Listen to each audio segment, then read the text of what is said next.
Welcome on, welcome all to the Tortillas and Takes podcast. You are on once again with your boy, I'll be sure. And Texas Tech does have a game this upcoming weekend.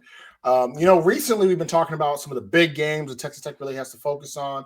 We talked about at Arizona State, and unfortunately they did trip up on that this past weekend. But we talked about how, coming up will be at Kansas State next weekend. We're going to have home against BYU, some big games coming up. This game this weekend, this Saturday in the Jones, is not one of them. We play Oklahoma State, and to preview Oklahoma State, we got the guy who's always here every single time, People's Champ himself, Jeremy McGillen. What's up, Jeremy? Boring. Boring. What a boring entrance for a boring character on this show. For a most exciting week of college football that we have, with the rivalry that is the last legacy Big 12 rivalry that exists. That's how you lead it in? You suck. Happy to be here. The intro to this episode is as strong as I expect our opponent to be. But, usually I will say, whenever we have guests on here and whenever we have people on here, it's for a big game, big event. For Texas Tech, Tech's been ranked. We had big moments when we played Utah and played Arizona State. A lot of times I'll get called up like, hey, Albie, we have a big game this weekend. Texas Tech's involved. You want to kind of hop on our podcast. Shout out to the Sports Detectives podcast. Shout out to NBS Media. I'll get called on there. All right, Jeremy, you've been on a few podcasts when that's the case as well. And usually for big games.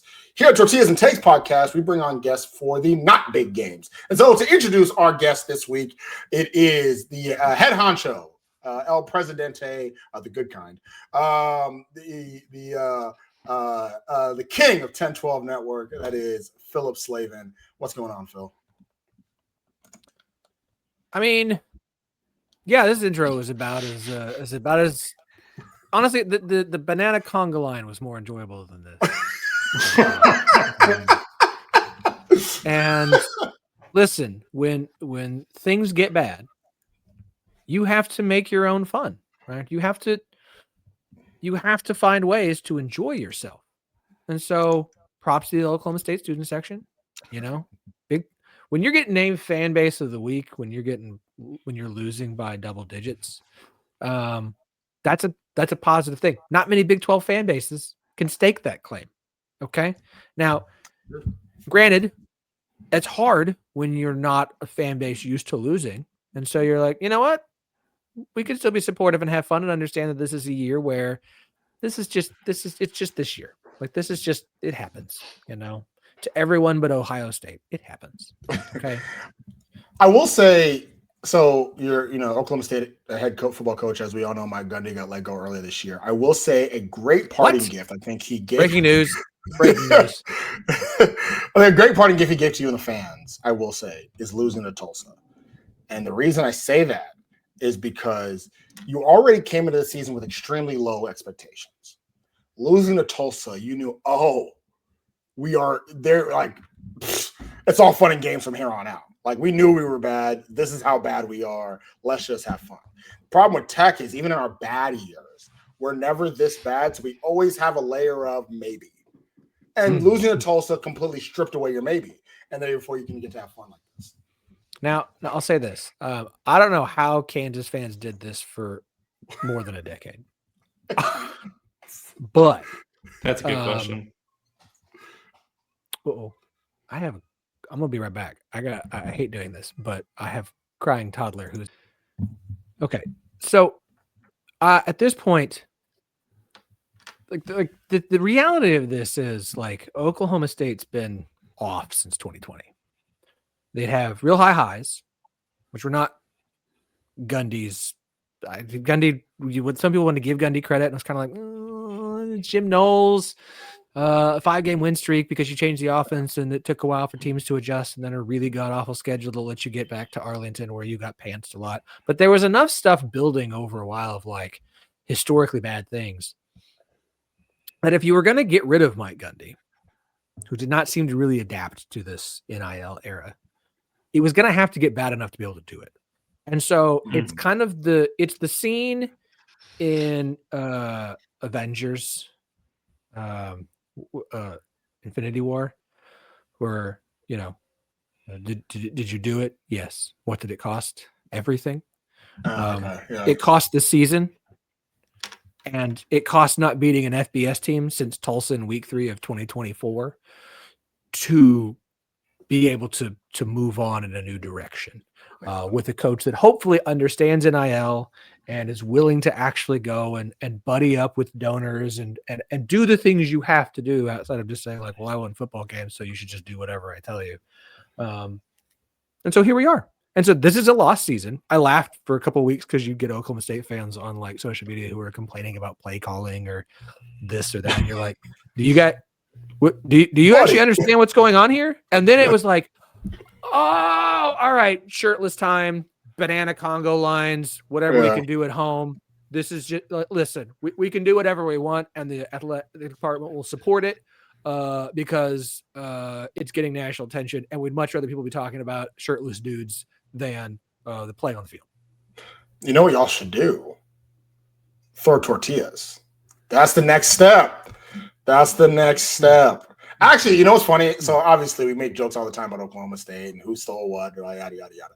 I will say, if in the next home game y'all threw tortillas, I feel like we would all allow it. Like, be like, you know what? That's hilarious.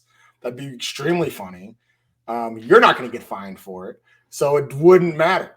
Everybody would find that very, very funny. The second time you did it, then jokes would come in. But the first, it would be funnier if we tried to loophole it by throwing crunchy taco shells. Also great. Or tortilla chips. Interesting. Which are all just various forms of tortillas.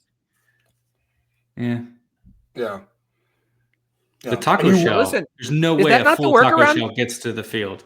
I think that would work. Not the way it would work for you guys. Like in theory, a tortilla, like you guys just need to confetti it and then just launch it, right? Like tortilla confetti. What do you tortilla confetti cannons up in the stands? That's right. So build a potato gun, break it apart. Everyone carry a piece in, put it back together, and then just cannon launch tortilla confetti. Because today it's not tortilla; it's really just unfried chips. I like it. And Jeremy is immediately Googling potato cannon construction. Oh my God. You have I couldn't remember the PSI for a potato cannon is if it can be up to 100 or 200 PSI. So a tortilla chip or a remnant of you're basically, that is a projectile. You're shooting somebody. Wouldn't be our first time. Okay. Well, but see, it would probably it would explode before it got in. Like it would just be like a cloud of like chip dust. It'd be just what you get at the bottom. I'm sorry, the last 2/3 of chip bags. So you gotta shoot this thing up. Yeah, you want it to rain down. You want to rain down. Okay, but then one slips, and then in the back of a student, it goes downhill really quickly for me. Listen. Okay. If we cared about safety on the field, we wouldn't be in this predicament in the first place. That's correct.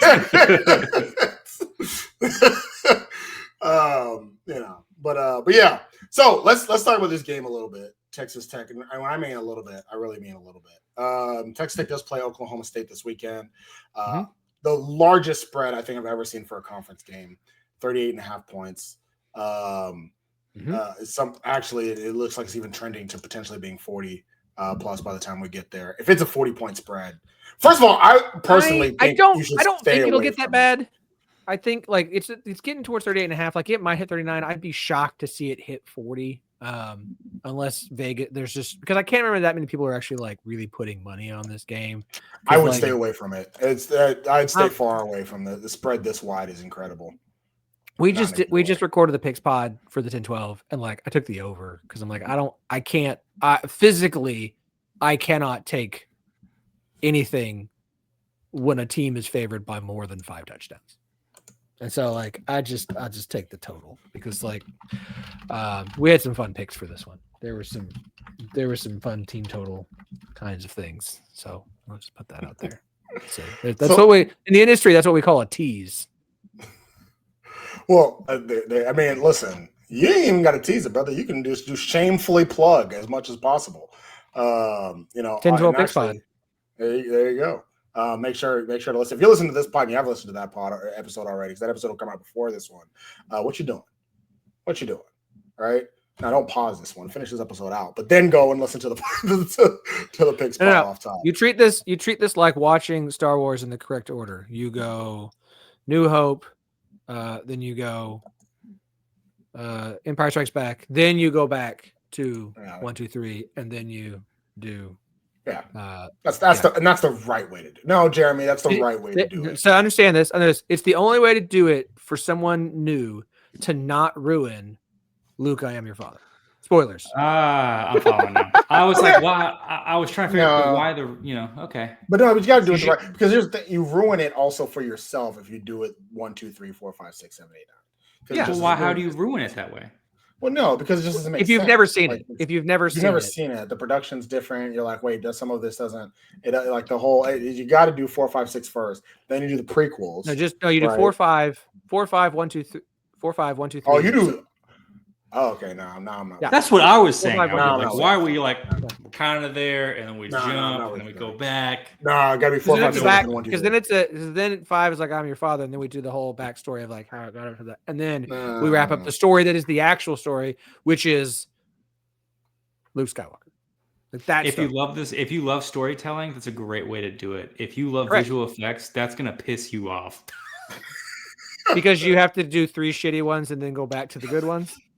First of all, you should never start Star Wars with 1. I will say you should never start Star Wars with 1. Always, but well, I will show them to my girls at some point, and we will start with 4. Yeah, you got to.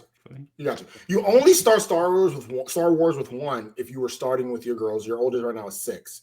If you were starting with Star Wars right now as a 6-year-old, then you can show her 1 because that's the kid one. That's the one for little children. However, if you are a responsible parent, you wait till they're older so they can understand the ramifications of it all, and you start with 4. We'll get to Star Wars later. Like I'd rather scar them with never-ending story before we start getting into Star Wars. Okay. Wow. I was raised on the classics. I will raise them as such. That's right. There's a whole theory about also. There's a whole theory about also why you should put your kids on the good stuff, the old stuff, as opposed to this new brain rot that they're watching now. Listen, we only watch the equivalent speed of like Big Ten football. We watch slow, calm things. We do not watch Franklin. No, you're wrong. There's been some Mickey Mouse Clubhouse, okay, but like we watch things that are calming and educational from an like emotionally educational. Get that. Bluey you fit in that take book that for you? Oh, hell yes. Oh, Bluey. Bluey is amazing. Yeah. Bluey's amazing. Bluey is for kids and parents. Okay. Yeah. There are episodes. There are episodes of Bluey for parents. The whale watching episode is an episode for the parents. It's a good one. That's a good one. No, Bluey's amazing. Peppa Pig. I'll punch that little pig in the face. Can't stand it. Promise you. So Phillip, tell us, offensively, if we look at this Oklahoma State offense, you got a wide receiver playing quarterback. Sam Jackson. Tell us some of the positives from this offense. I mean, Rodney Fields is questionable, but Rodney Fields is one of those guys they've got to figure out how to keep. He's the starting running back. He missed first few games injured. He's been really good. He's doing the best he can with what he's given. But he looks like another just another hit at running back for Oklahoma State. And so definitely one of those guys they want to try and hang on to. What's interesting is obviously Doug Meacham was the OC for Gundy, and then he took over as the interim head coach and was OC, but he shifted play calling duties off to Kevin Johns, who is the quarterback coach that started with the Cincinnati game. He was a former co-OC at Oklahoma. And I will say this. If you really watch the Cincinnati game, like that was a competitive game for 3 quarters, and then it got away from them with turnovers and such. And so the final score doesn't really indicate how well Oklahoma State actually played in that game. Now, don't get me. I'm not sitting here trying to pretend like Oklahoma State's about to turn the season around. It's going to start in Lubbock. It's going to be incredible. Like we're about to have reverse 2011 OSU Texas Tech. You can Photoshop a picture of me face down with pistols firing with the score underneath it if you want. If at any point in this game the score is 66-6, I will do that. I will do that at my home, and I will send it to you, and then you can reproduce that and push it out there, and we will do that. I promise I'm not sure if Oklahoma State will score 6 points in this game. But from a looking forward through the season, I would say the vibes in Stillwater are good, as we've seen. And I do think that matters.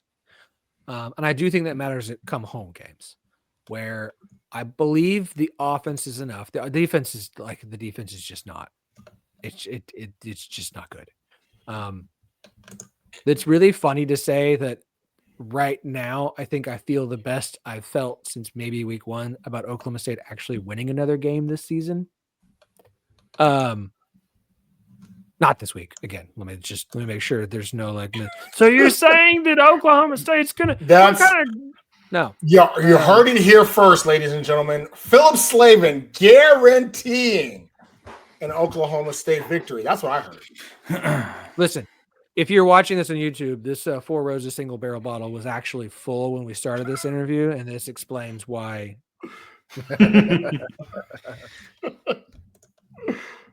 No, look, this is not. They're going to be terrible away from home. I hope it's not as bad as the Oregon game, considering that was like a historically bad game. But I see no reason. Like, if Texas Tech starts Baron Morton in this game, then Joey McGuire should be fired. So give that man a week off. Give that man another week off to heal before the games that actually matter. Because I will say we did talk a little bit about this in the recap, and if we think of trends, of Joey McGuire trends, is that Baron Morton will play if he gets to check off to play, he'll play. That's just how Joey McGuire has always been, at least getting him up and good to go. The question is less of if he's available, whether he'll play. The question is how long, right? Maybe a quarter, maybe a half, especially as Kansas State's coming up next week. I do think that if he's available, if doctors say he's good, if Baron doctors say he's good, Baron will say he's good. So if Baron says he's good, they'll play him for at least a quarter. I believe the reason he didn't play against Arizona State was mostly because he hadn't practiced all week.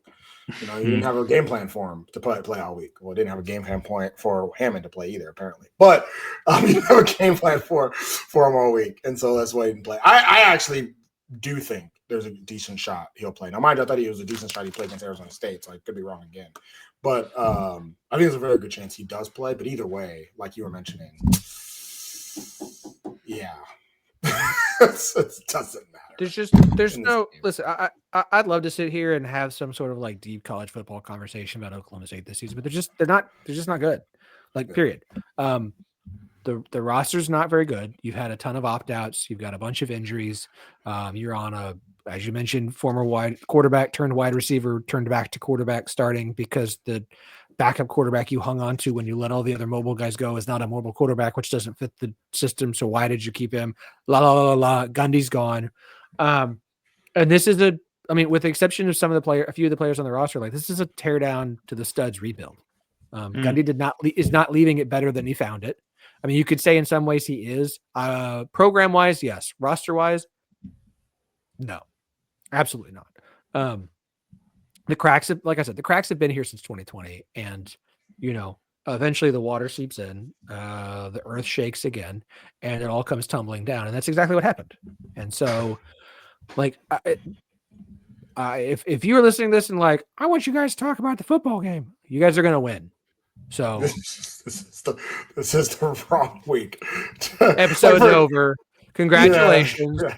Name the score, and start talking. We can sit here and preview Kansas State, who I think his defense had kind of figured some things out. We talk about them, but like, if you want me to have some like heartfelt, deep, pretend conversation about Oklahoma State, like, listen, the only thing that we all care about right now is who's going to be the next head coach. Is it Zach Robinson or the field? No GJ. I mean, I love GJ Kinney. I would love for GJ Kinney to be the head coach. Is it Zach Robinson? If it's not Zach Robinson, then I have no idea. It could be GJ Kinney. It could be Alex Golesh. It could be. There's one. There's one name that there's only one name actually that truly scares me, and I don't think he's going to get the job. I actually don't even know if he's in the running for it. There's only one name that scares me because I do think when he does become a head coach of a power conference team, he's going to be amazing. James Franklin. No, that's he's going to be the head coach of Virginia Tech next year, and they're going to be good. So, yeah. Honestly, whoever gets James Franklin is going to be happy until they're not. Yeah, right. They're going to be happy and like, man, we win 9 games every year. He could have stayed at Vanderbilt, and he'd still be at Vanderbilt, and Vanderbilt would still be happy with him. Vandy would, but there's not a lot of schools like Vandy in Kentucky. There's not. There's not. Hey, you know what? Kentucky might open. You know who's a lot like Vandy? Kentucky. Yeah, sure. That is true. Because Kentucky absolutely was very happy with Mark Stoops winning 9 games a year. The problem is Mark Stoops stopped winning 9 games a year. That's the issue.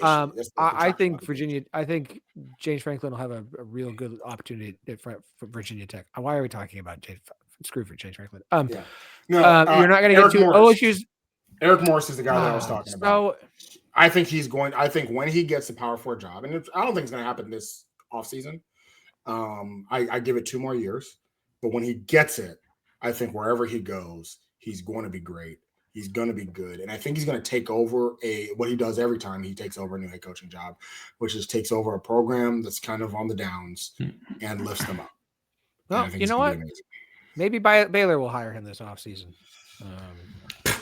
Or next offseason. Doesn't open. I will also say, like, if you tell me we're hiring Sean Lewis, I will also be happy. Oh, okay. Because if you're not paying attention to what he's doing in year 2 at San Diego State, this is just he's a winning coach who couldn't get a better job because he's weird and he was at Kent State.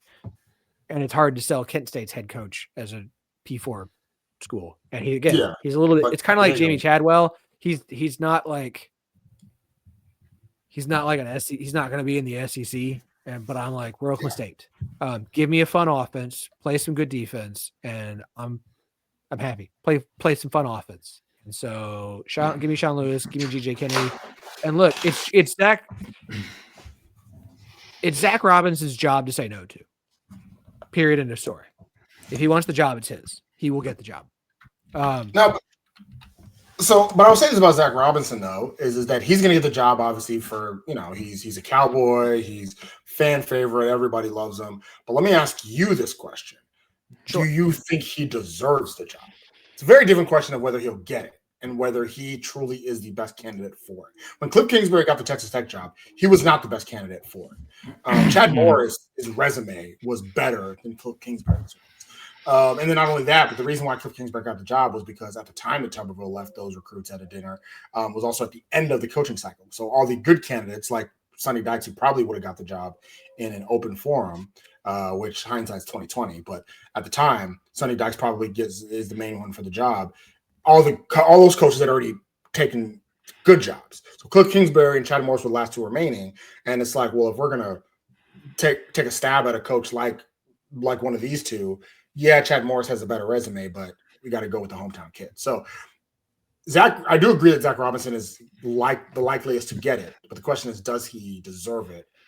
If it was a blind resume test. I mean, it's a guy who's been rising up the ranks in the NFL for a while. He comes from the McVay tree. So, like, if you look at take Zach Robinson's name out of it, like, there's a lot to like about him. He's a guy that people have talked about, like, that McVay tree, you'd be a good OC, you got a real shot in the NFL. I think the only real question for Oklahoma State fans really is, like, he hasn't coached in college.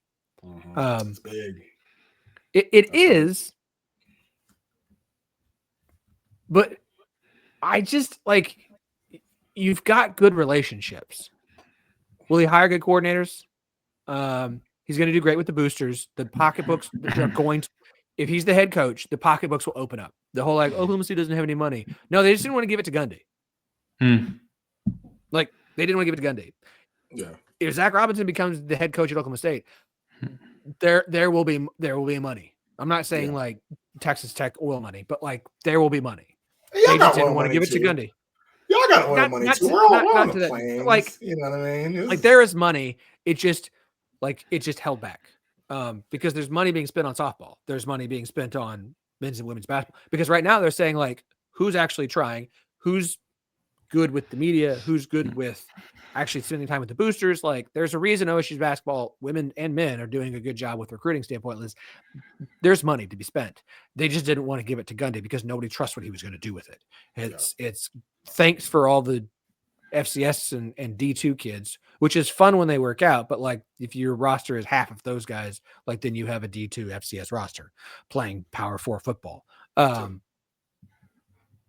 So I just, like, I don't know if Zach Robinson will work out, but also, like, I don't know if Alex Golesh will work out. He's had one really good season at USF. I don't know if Eric Morris will work out. He's had so far one good season at North Texas. I at least know is Sean Lewis. He's got you won games at Kent State. You won football games. You had winning seasons at Kent State. Your second year at San Diego State, you're putting on a really good team with a really fun offense, plays pretty good defense. Like, Sean Lewis is a good head coach. It's not Jamie Chadwell's fault that he had to go to Liberty. It's because nobody would hire him away from Coastal Carolina because he's a little bit weird. I'm okay with Jamie Chadwell. Like, there are good options. Yeah. They could all succeed at Oklahoma State. They could all fail at Oklahoma State. Do you get a quarterback in that works? Do you get the right coordinators? Is your staff good? You're going to have the money, because at this point, anybody who's willing to actually go talk to the boosters instead of being a jackass is going to get the money. It's not hard. You just don't act like Gundy. So, like, I don't know. That's the honest answer, because how many surefire hires have flamed out, and how many, like, this is terrible. What's his name at Washington? Who was at Arizona? Everyone was like, this is a bad hire. This isn't going to work. And then look what he did. Yeah, and he killed it. Like, there's no way to predict who is and isn't going to be great. Like, sometimes it's obvious. Like, there's a reason UAB is open, because that was absolutely stupid hire. That was so dumb. There are some obviously dumb hires. I will say, though, an obviously dumb hire that so far, a few games in, seems to be not too terrible is Deshaun Jackson. That one was one that looked idiotic, and they have a winning record right now. So, like, so even then. Where? Who? Deshaun Jackson, Delaware State. Good old Delaware State. Not Delaware, Delaware State. Not Delaware. Delaware State. I apologize for not following Delaware State closely. Have I? You should know better. 3 small kids. Hey, the Hornet Nation. Hornet Nation. Make sure to go, and his Twitter handle is at OKTXARPoke. All right, that's me. Come bash me. That's right. So some familiar names that we just mentioned. If you don't know, remember Kevin Johns, who's the play caller for this weekend. You might be thinking to yourself, oh man, that name sounds very familiar. Wherever I heard him from, he was a Texas Tech OC during Kingsbury's last year. And when you're an OC during Kingsbury's there, you're not really an OC. But Kevin Johns was the OC at the time during the last year. Now that's not why Cliff Kingsbury got fired. Because the offense was so good. But yeah, he was there. That's why you may be familiar with him. Zach Robinson, if you don't know, NFL OC right now, was Atlanta. Infamous. At Atlanta, it was infamous for the triple knockout back in 2009, I think it was, where Jamar Wall knocked Zach Robinson out with the concussion, knocked himself out with the concussion, and knocked the ball out in like a pivotal, almost game-defining tackle that almost saw Texas Tech get the ball back and potentially win the game. We did lose that game. That's actually the last time. That 2009 season, in case you're wondering, is the last time that Texas Tech was a legitimate conference title contender. That was 16 years ago. Shout out to Jamar Wall, who's still playing in the CFL. I don't know how, because he's older than me and my knees are shot and I don't even play professional football. Robot.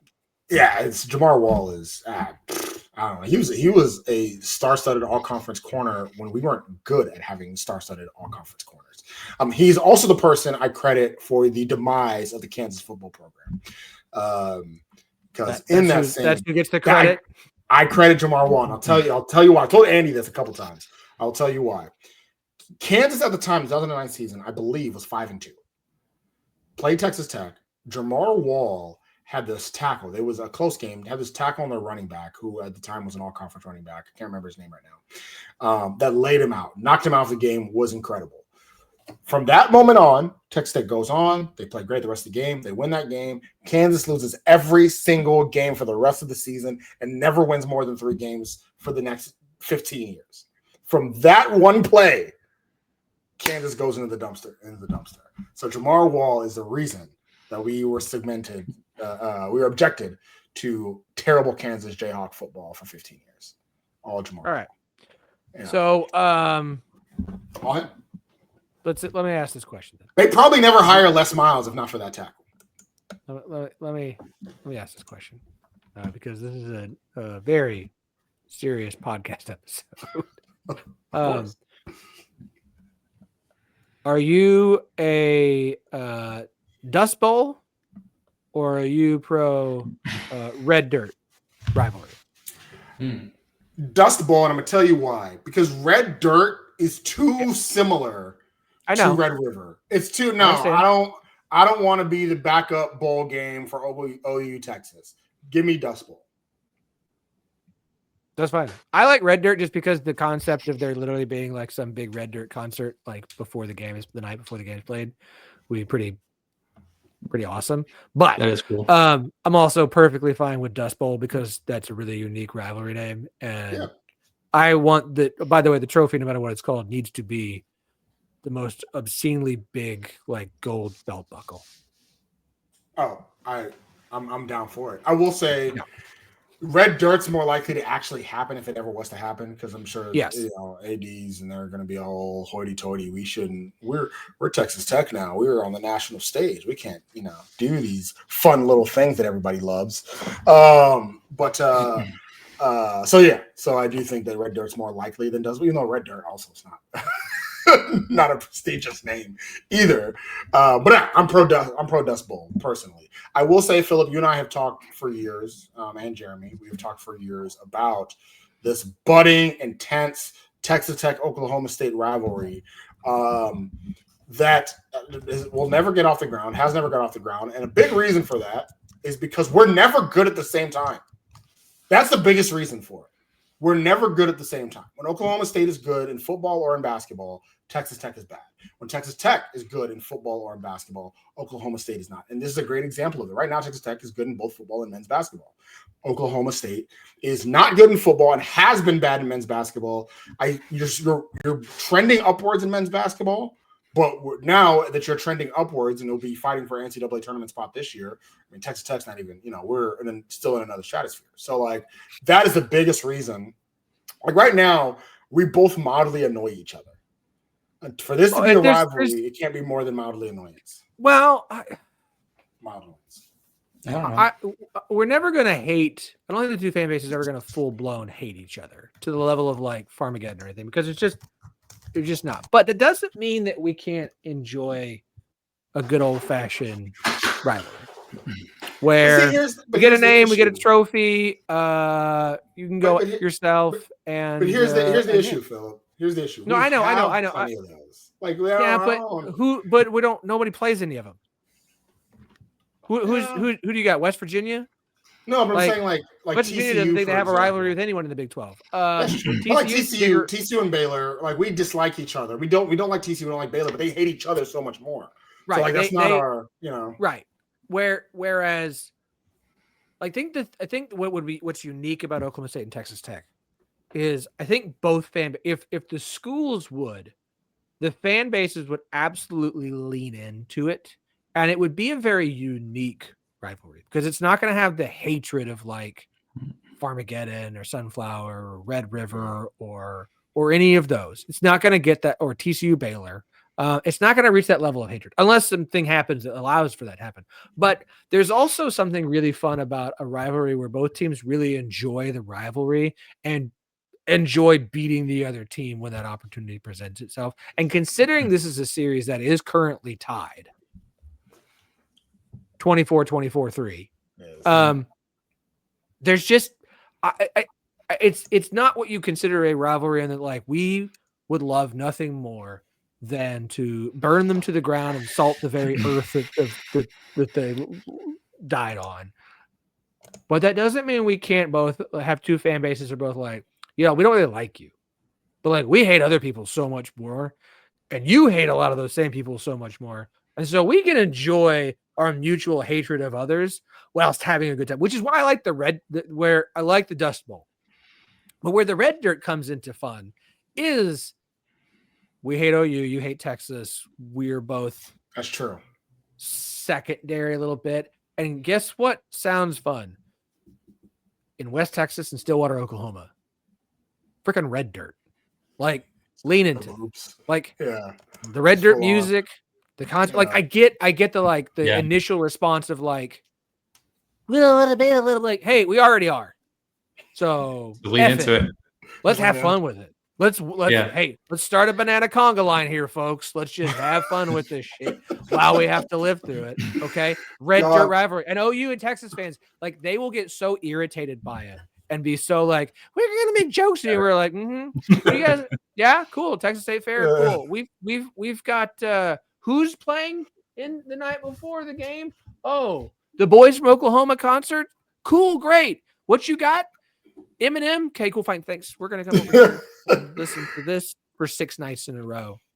So and then do the game at the Cotton Bowl the week before, and split it down the middle. And instead of red, burnt orange and whatever color crimson or whatever color Oklahoma has, down the middle, it is Texas Tech throwing tortillas to the Oklahoma State side, and it's Oklahoma State. Just check oranges. Oranges. No. The tacos, the hard shell tacos. You do it back. You throw a soft shell, we'll throw hard shell, and that's what we'll have. That's right. All right. Tortoise rivalry. So for this game, like we always do, that's good. All the shells. All of the shells. Okay, So Jeremy, give me one person on the Texas Tech side to cover. We're not gonna say who to win because obviously Tech's gonna win. But in order for Tech to cover and have an incredible game and a great game that we all feel happy about after our first loss of the season, who needs to play well on the offensive side? Anyone. Everyone. Cam Dickey, if we give him the ball. But Cam Dickey, run north to south, you know. I just think that this for Leftwich. I mean, you made a mistake by not running our good running backs more often in a game that definitely needed a lot more of that. So this is kind of a good time to swing back into that motion, especially since we expect Hammond to be starting.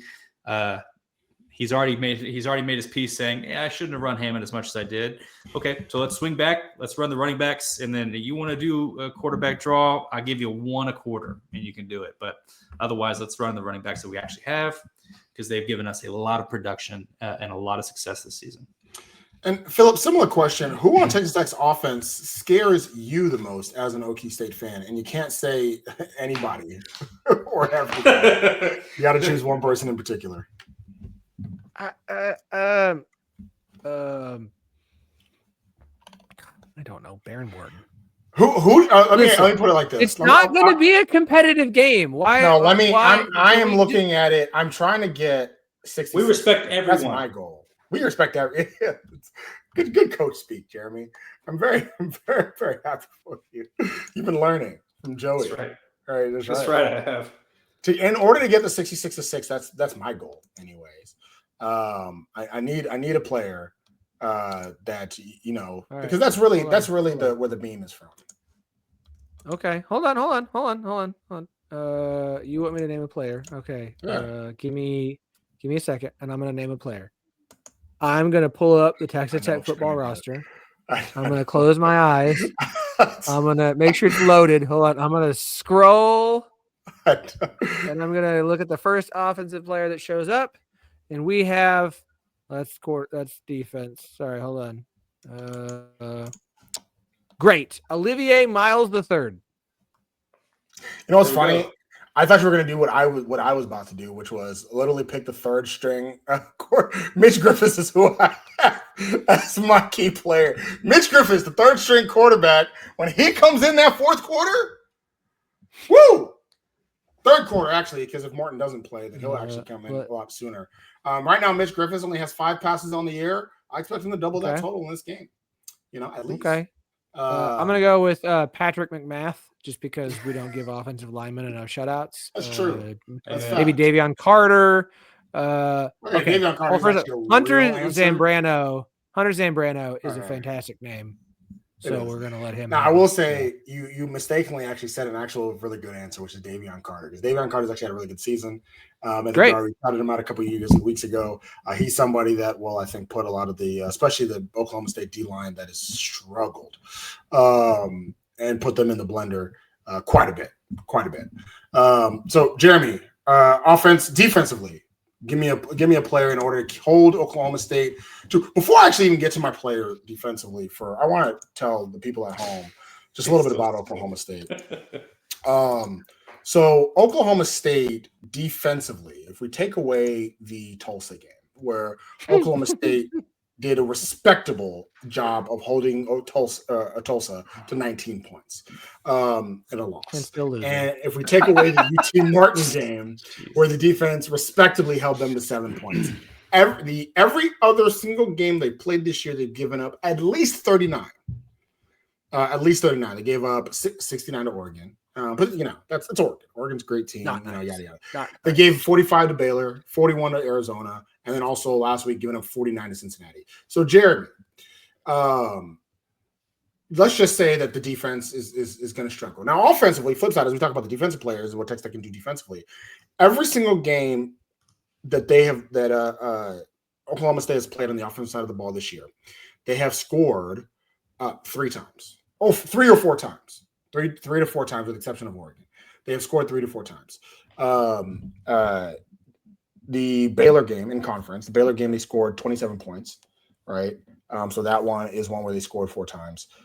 Arizona game, they actually only scored 3 times, a touchdown, 2 field goals.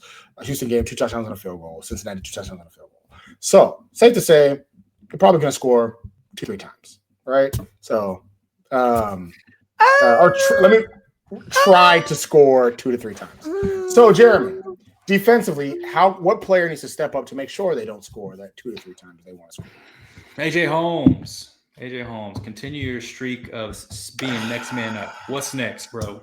Oh, I pick your person, Albert. No, you didn't. You doubled up. You chose AJ Holmes last week. You can't do that in back-to-back weeks. You're jamoke. Yeah. Oh, that's right, because I was picking linebackers, and you're like, pick a friggin' person, and then I picked AJ Holmes. All right, then I will retract that, and I'll say Brendan Jordan, because he got burnt so much against Utah. No, that's a good one. A good bounce back. Please have a better game. I mean, you can't really have a worse game than Brendan Jordan had last week. Let's get some confidence back, Brendan. Let's get some, please. Bryce Ramirez. Again, I'm picking backups here. We're doing like we did at the beginning of the season. Bryce Ramirez, not getting too much burn because Ben Robertson and Jacob Rodriguez have been absolutely incredible. Yeah. But John Curry has been incredible. So time to get some backups in the game. Bryce Ramirez, I think, he's going to get at least 5 or 6 tackles in this one. We have a couple PDs in this game, and really stop Jackson from, feeling good about himself. I was going to say have a good game, but he's not going to have a good game. So it's like, let's stop him from feeling good about himself. So with all that being said, and I won't force Phillip to scroll through the roster once again and try to. No, hold on. Do you have one? Yeah, I do. Okay. Well. It's Miguel Dingle Jr. Just because I want to say Dingle. It's actually another not bad pick. He's a backup. Yeah. He's like going to play quite a bit in this game. Davion Carter and Miguel. You mistakenly chose two pretty positive quality answers there. That are going to, I think, both play well in this game. I aim to please. All right, so since we do have the head honcho Ten12 Network here, we'd be remiss if we didn't do our Big 12 roundtable as we go through and talk about all of the games in the Big 12 that are coming up this week. And we have the culmination where we talk about the Big 12 game of the week, which we all know is the only game that any of us in the Big 12 care about. So before we get to that one, let's talk about all the other games. So at noon, on TNT. So honestly, the TNT game is typically the Big 12 game of the week, regardless of who's playing, because it is amazing. Okay, here we go. So if you listen to the podcast, you will know. I will say this now that I say on my show every episode. Watch the frickin' TNT game. I don't care if your team's not playing. I don't care if you can't watch it. Put it on the TV in another room, but get the frickin' numbers up.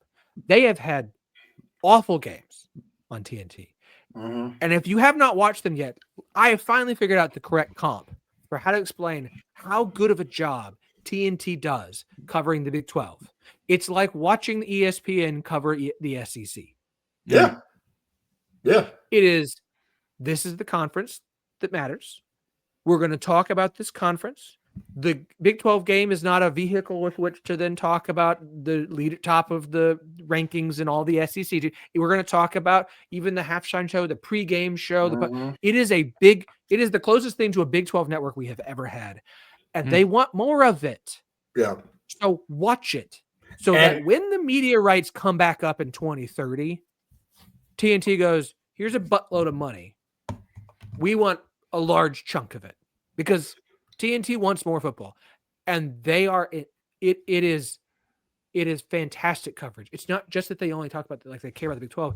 They do. Mike Golick Jr. is fantastic. He's awesome on these games. He's amazing on it. Premier. And he cares about the sport too. That's another. He does. Legitimately cares about the sport. This isn't the ESPN talk out your buttification of all sports like they've done with everything else. First takeification. Like they care about college football. Yeah.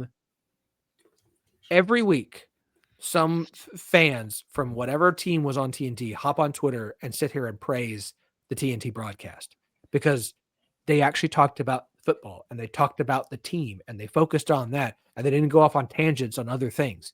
It's not like ESPN making sure they still go to Big Ten games for game day, despite the fact that they don't have any Big Ten games to broadcast.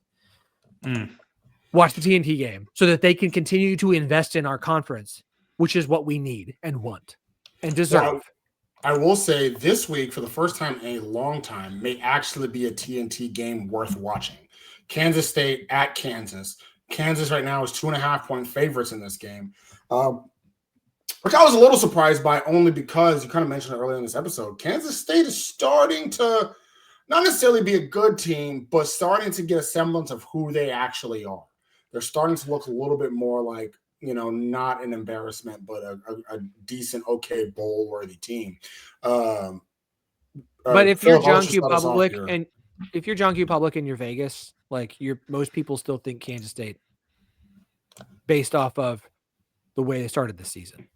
Your general public's opinion of Kansas State hasn't really changed much because they stopped paying attention to Kansas State because how many of their games have been on ESPN Plus? Now, listen, yes, they're a couple plays away from being 3-0 in their last 3 games, but it's a road game. The perception is Jalen Daniels, who I think will be the best player on the field in this game. Kansas State still doesn't have Dylan Edwards. I understand why Vegas has Kansas as a 2.5-point favorite. And also, it's a home game at Kansas. What did I pick? I picked Kansas State. I mean, spoilers from my show. I picked Kansas State. I didn't forget you just did pick spots. I don't know if you wanted to. Wildcats have won 16 in a row in this series, and Kansas has finally been competitive the last few years and had opportunities to win and blew it. Kansas State's defense is what's kind of leading this turnaround for Kansas State. Kansas defense is meh. If this was in Manhattan, it'd be all over Kansas State. Which also tells you the fact that Kansas State's a 2.5-point favorite. If this was in Manhattan, Kansas State would be like a 0.5-point favorite. It would be like a pick 'em. I went with Kansas State to at least cover the 3 points. At this point, nothing's going to surprise me in this game with the way these two teams are at this point in the year. Both are coming off of a week off, so they've had plenty of time to prepare for it. It should be a good game. Jeremy? Kansas breaking the seal for the Jayhawks. Yeah, like Phillip said, it's either way. If Kansas State's defense can keep this momentum going after having a week off, which usually is a really good thing for a team, but sometimes if you got momentum going into the bye, you can kind of lose that, especially coming into a big game after that, which seems ironic, but it does happen quite frequently. So for me, I just like Kansas in this game, especially if they're at home. In the Jayhawks. This does feel like if you can't beat K-State this year, you'll never beat them. That's kind of what it feels like a little bit. Jeremy, very good, very smart choice. But I'm going with the Wildcats. I'm going K-State to win this one. And just because I think they're starting to figure it out. They have 2 weeks for this game. I know Kansas does too, but they have 2 weeks for this game, and also screw Lance Leipold. So go Wildcats, go K-State. I got them in this one. So also another good game. This one on Fox. Home team also 2.5-point favorites. 11th ranked BYU looking like the crown jewel of the Big 12 with a big, tough road game in Ames at Iowa State. Jeremy, these are people. You like them, some Cyclones, unless you're talking to Levi. Who you got? I know BYU is a fraud. I just cannot prove it. There's something about that team, man. No, but I will pick. What time is it at? 2:30? 54 degrees. I'll take BYU in this one. For sure. I'll take BYU because I want BYU to be undefeated when they come to Lubbock. So BYU, manifesting. Slavin? Iowa State's coming off a week off. I understand the issues with the two corners being injured, and they can't fix that problem. Also, there's a betting principle about ranked dogs at unranked favorites. You take the unranked favorite. It is money. This is the most Iowa State gets a big win spot you could possibly have for Matt Campbell, of BYU coming off of massive rivalry win, going on the road to freaking Ames for a 2:30 game after Iowa State's had a week off to just kind of lick their wounds, cover from the fact that they've had issues with the injuries on the defensive side of the ball, maybe get a little bit healthier. Yeah, give me Iowa State. You are absolutely right. You are 1,000% right. This leads so much. Iowa State has to get back. They're on a 2-game losing streak. They just lost to Colorado, for crying out loud. The corners, the losses to the corners have killed them. I mean, honest to goodness, like that has just, and the offense is not like. Anyways, this is Iowa State. This sets up so well for Iowa State, but man, something about BYU and Bear Bachmeier. They just find a way. And if this game is close, like I think it's going to be close. If it's a 2-touchdown game, Iowa State's winning this one. If it is 38-24, or maybe not that much, that's pretty high. But if it's even if it's 28-14, Iowa State's going to win this game. But if it's 28-24, like I think it might be, Bear Bachmeier has the ball with 2 minutes left after a game where he's only thrown for 120 yards and an interception. But for some reason on the final drive, he looks like freaking Cam Newton. Give me the Cougs, 31-28. Everything about this game goes against me making that prediction because I do think Iowa State likely wins. But I'm going BYU because they just a little bit of 20 whatever it was TCU in there. Here's it's a great thing because a great call out because I just like I have come around on BYU where I'm not just a full blown hater doubter, but we're still talking about a team that has like survived by the skin of its teeth at Colorado, survived by the skin of its teeth at Arizona, and now you're going to Ames. No, like that schedule has been a cakewalk until now. Yeah. And then you go on the road to Arizona and then face Utah, and now you're going on the road to Iowa State. You're right in the middle of what is the difficult stretch before you go to Texas Tech. You still have a road game at Cincinnati. Like, nah, man, this is the like. It's been a fun ride. This is. But if this is the game they win, then all bets are off for the rest of the season. They won't lose again. They'll go undefeated. This is, that's kind of where I'm at. And I'm like, they might. Because they should have lost twice already. Like, that's my thing. Is they should have had 2 losses. They should have lost. They should have lost to Colorado. They should have lost to Arizona. Yeah, they should have 2 losses already. 2023 Iowa State's year all over again. Yeah, it really is. So. But like, I still like if you put those 2 teams on a neutral side, I'm picking TCU. Oh yeah, well, like I still just I don't like. I like Max Duggan a lot better than I would Bear. Yeah. So 3:00. ESPN2, that same Cincinnati team we were talking about at home, 3.5-point favorites over Baylor. Home game for the Bearcats. Phillip, who you got in this one? Oh, it's Cincinnati. Like, have you guys watched Baylor's defense? Oh yeah. Have you watched Cincinnati's offensive line? Oh yeah. They've given up 2 sacks all year. And I went through all the Big 12 stats to pull this out. If you look at rushing yards lost this season, so basically, you got tackle for lost yards on rushing attempts. Cincinnati's got 55. Utah's got 70. Everyone else has over 100.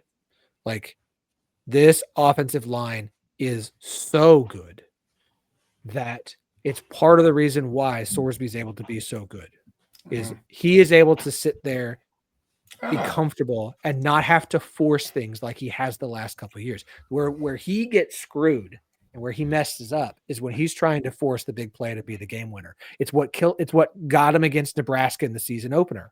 It was a bad play call because, hey, stop trying to – when you give hero moments to Sorsby, you got a 50-50 shot of being awesome or absolutely breaking, nut-crunching, like soul-devouringly bad. Interesting. He hasn't had to do that.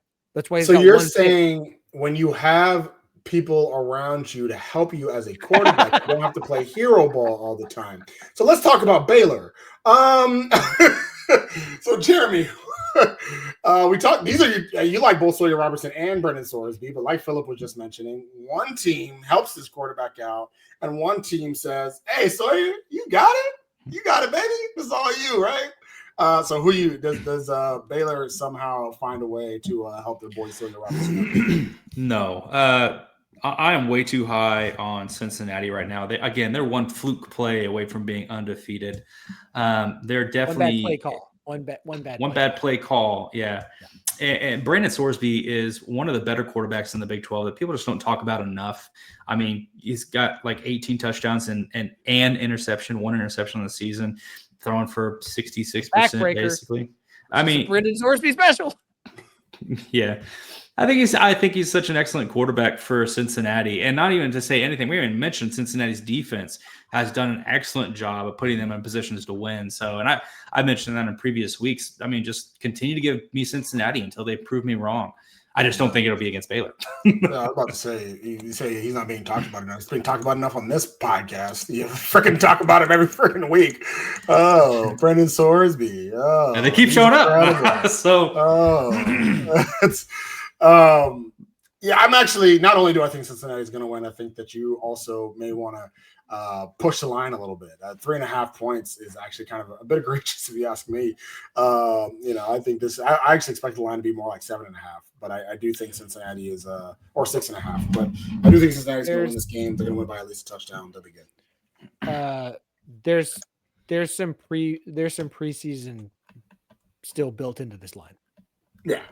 Yeah, like that's the problem here. Is there's still some preseason that people still just don't trust Cincinnati, and there were these expectations for Baylor, and my expectations for Baylor now is that they will be an open job. Ooh, wow, spicy. Oh, there's the banner. All right, 5:00 ESPN Plus game of the week. TCU at West Virginia. TCU 15.5 point favorites. Jeremy, yeah. Who you got? TCU.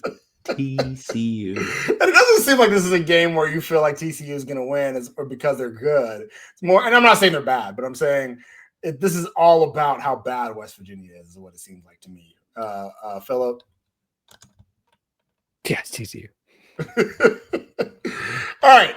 7:00. Houston. 6-1 Houston, which, you know what's funny about the Cougs is the Houston Cougs is that you look at their schedule and you're like, oh no, their schedule stinks. They're bad. They haven't beat anybody, yada, yada, yada. I mean, they did play 6-1 Tech. They lost to them, played 6-1 Tech. They played a decent Arizona team. They're now about to play, obviously, a pretty good Arizona team. And I think this is a game that the Cougs can prove themselves and say, hey, guys, nobody takes us seriously. Should we be taken seriously, Phillip? Arizona State will be without Jordan Tyson in this game. Mm-hmm. A week late, but I cannot pick Houston to win this. But if you can still find a 7.5, I'd pick Houston to cover. Jeremy? You can't pick Houston. Big 12 contenders, 6-1. 3-1 Big 12. Listen, I like Houston. They're they've been really. We talked about Cincinnati. We talked about Arizona State and all these teams. Like you got to win the close games, right? You got to win your clunkers. They found a way against Arizona last week. They came back against Oregon State. Like the Texas Tech game, like it was Texas Tech, and it's like running like a monster before you started dealing with injuries that have got them like last week. That's a shocker. It's a good Houston team with their head coach, whose name just completely escaped me, and I know who it is, but don't. Willie Fritz, thank you. Like shocker, Willie Fritz has a good team. But it's a team that has benefited from a schedule that this is the last game you look at and go, I would pick them flat out to lose. And so no Jordan Tyson makes it very interesting because like I don't know who else is going to step up for Leavitt. And I like Leavitt, but like when you have the number one receiver in the conference, like that is a huge factor. And when he's not going to play, that's a big impact on a team that survives like a cockroach every single week and finds a way, unless they're getting boat raced by Utah. And so I think I see Houston backdoor covering this, but if this is a close game late, that Houston offense is better than people think it is. People think Houston's just defense. The offense is better than people think. It's not pretty, but it's better than people think. Jeremy? Yeah, some other people that Sam Leavitt could throw to. Let me just think about Jaron Hamilton, Cameron Meteor, Cameron Harpole. Who else did phenomenally well against us on short yard situation that just pissed me off?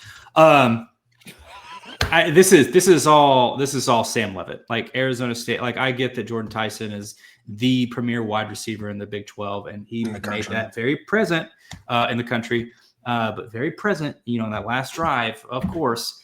But the reality is like it's with or without Sam Leavitt is whether Arizona State thrives or dies, and we'll see how real his injury was or how 100% he is this game, because he's had a big game against Texas Tech, and it's like the next week you have to get back out there and battle with that same tenacity. Are you really healthy? We'll find out against Houston, but I think that Arizona State has the edge here. If Houston wins this game, we have to start really thinking about a world in which these 2025 Houston Cougars may have a 10-win regular season, and I don't want to live in that world. Right. Not only that, but also Houston's really only had one real road game against a quality opponent all year. Actually, not even against a quality opponent. One real road game against an opponent. They haven't had a real road game all year. I was going to say Oregon State, but it's Oregon State. They haven't had a road game all year. In the 3 quote-unquote road games, they played an Oklahoma State team that was their first game with Doug Meacham as the interim head coach. They played Rice, which is not a road game when Houston. No, it's down the street. Yeah, and then they played Oregon State, which they barely, by the skin of their teeth, pulled it out. And so this is really the first real road game against an opponent with a pulse all year. Not only do I think Arizona State wins, I actually think they're going to win by quite a bit, even without Jordan Tyson. And so Houston will kind of be brought back down to earth a little bit. I don't see the Cougs doing anything here. Colorado at Utah. Utah last time did pretty good licking their wounds after getting beat by Texas Tech. This time has licked their wounds again after getting beat by BYU. Are they able to do it against the Colorado team that is, we are now in game 8. And I don't know if Colorado really knows who they are, but the Iowa State game kind of gave you some semblance of maybe Salter, maybe Coach Prime, maybe all of them are figuring it out. Jeremy, what do you think of this game? They may not know who they are, but I'll tell you who they ain't. They ain't winners. So pick Utah. Easy. That's great. I'm very proud of you. That's awesome. Jeremy, Phillip, Utah, 12.5 point favorites. Do they win this? Colorado's better than you think, but they're also a whole lot better at home. Utah wins this, should be comfortable. That's pretty safe. I do definitely agree that Colorado, when they get their head out of their A and the coaching gets out of the way, is much better than you would think. They are a lot better. I believe they are a better team this year than people had any expectations for, given what they lost. You did beat Iowa State. You almost beat BYU. You probably should have beaten Should have been Georgia Tech. Yeah. Like they've been in games. Now, again, those are at home. On the road, not great. At home, they've been pretty good at home. They've been better than anyone expects. So, like, if this was in Boulder, we could have a conversation. It's in Utah. I understand these two teams know each other well, but I don't care. It's a road game. So, all right. Now for the game of the week, the game everybody's talking about. The game that it's the game of the week. College Game Day thought about coming here but decided not to. Big noon kickoff thought about coming here but decided not to at the last second. Game of the week. Everyone cares about this one. That's Oklahoma State at 14th ranked Texas Tech. The spread first of all, on this one. Game Day did not think about coming. They thought about it. They did. They were like, maybe. They were like, there is not an SEC. There's not an SEC or Big Ten team involved. No, man. They did not think about coming. They were like, hey, we never come to Big 12 games, but this game here, something about it. Texas Tech, 38.5 point spread. The over-under in this game is 56.5. So, Phillip, do your Cowboys do the unthinkable and cover, not win. But like, do they cover this 38.5 point spread? Tech covers and hits the over on their own. On their own, Lord Jesus. That's right. Jeremy, wow.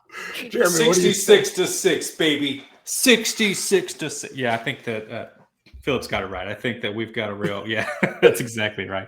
And I will till my dying day not be convinced that that's not Albie in that picture. He'll go, I don't wear glasses. No, it's not me. I bet it's not me. We're figuring this out. It's not your me. amnesia. Nah. No, we saw the second picture of the guy. Until someone else pops up and says, that's me, dog.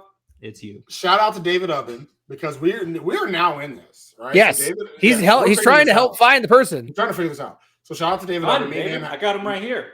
Me and Ubben actually had a conversation about this because as we talked about it for years, I don't know if that was me or not because I do have that hoodie. I was at that game. We have a picture of the face, right? Time. We finally have a picture of the face. Thanks to Ubben. Ubben actually showed me the picture of the face. Okay, we thought it might be me. Actually, one of my really good friends who's also at that game, who also owns that hoodie, who actually wears glasses. So we thought for sure, and also, no offense to Ryan, has the same head shape. So I'm like, boom, has to be Ryan. If it ain't me, it's Ryan. It's neither of us. And there was one other person we thought it might be. It's not him either. I don't know that gentleman that's in that picture. Never met him. All right? Don't know him whatsoever. Nobody does. He's never come forward. We have no idea who this person is. But now we have a picture with a face. So we got to figure this out. Ubben is getting closer to it. He's a lot more invested than I am, to be honest. But we're getting closer to it to figure out who this person is. And what's more important is to find out who this person is than just how much Texas Tech's going to win by. Jeremy says 66-6. We beat Arkansas Pine Bluff 67-7. So that is actually my prediction. It's 67-7. Shout out to Jackson getting a rushing touchdown in this game. That's where the 7 is going to come from in the third quarter. Texas Tech got their 6 points because Corn Dog, I can't remember if it was a punt return or a fumble recovery, but Corn Dog, who played on both special teams and on defense at the time, he was a receiver converted to a safety corner situation in 2011, was the one who returned that back for a touchdown to get us to 6 points. If not for him, we'd probably get shut out. So shout out to Cornelius Douglas. But I'll actually give Oklahoma State a true offensive touchdown against our backups late in the third quarter. But Texas Tech still wins 67-7. That's how I see this playing out.